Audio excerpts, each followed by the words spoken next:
So, having decided to base my whole grind beat around a string riff, I felt this was a good place to start. So, within my piece of software, Pro Tools, I loaded up an instrument and the built-in Pro Tools synthesizer called Expand 2, and loaded up a solo violin sound. With my keyboard, which is here attached to the computer, I started writing the main riff. Now, when listening to Grime, I noticed a lot of tracks are built around a kind of classical music string riff, and then fuse that with sort of dirty sub basses and modern sounding electro beats. So that's why I started developing this riff, which, as you can hear, is quite a classical sounding piece of music. And then I just punctuated it with some variations.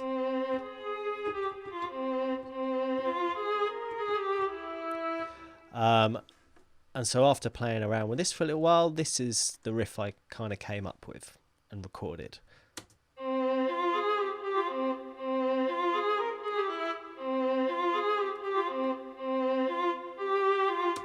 That's the basic pattern. You can see it here. These are the MIDI events that have been quantized.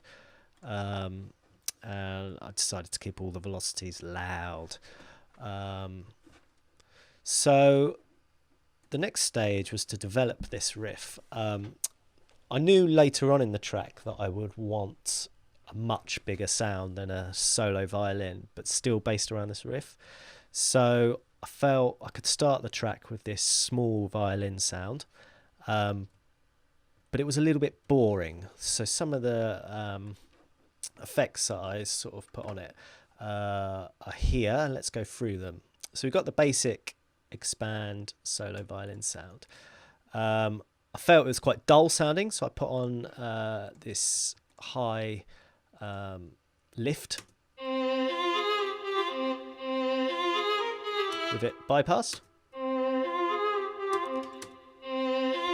So you can hear that really just lifts the sound and just immediately makes it more interesting.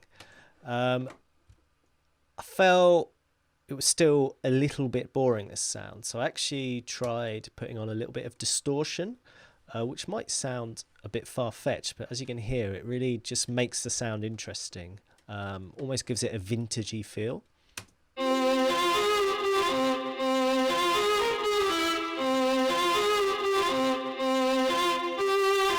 So you can hear like the distortion brings out a lot of harmonics and just makes it a much more interesting sound. Next, I put on another high lift. So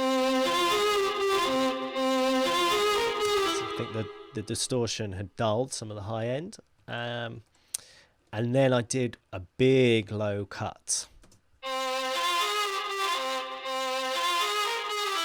And the low cut's filtering out a lot of low frequencies, like everything below 710 hertz, which is a big cut.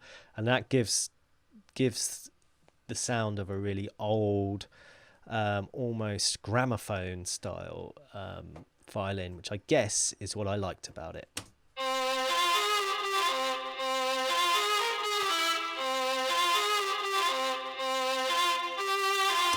And I felt this was a really interesting way to start my track and would draw a listener in.